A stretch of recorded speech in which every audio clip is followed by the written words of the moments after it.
彼女がいいですか？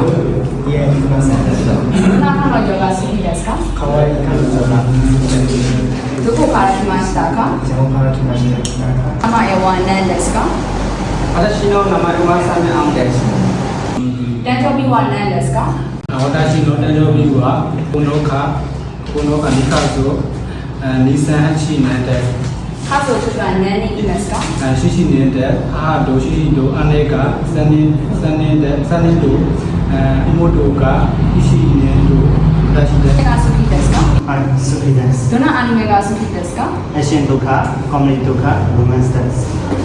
ロマンスで、フランスフラワーディグニティが好きです。どんなスポーツが好きですか？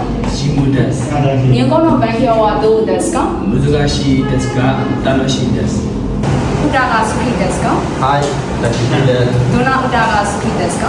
野球です。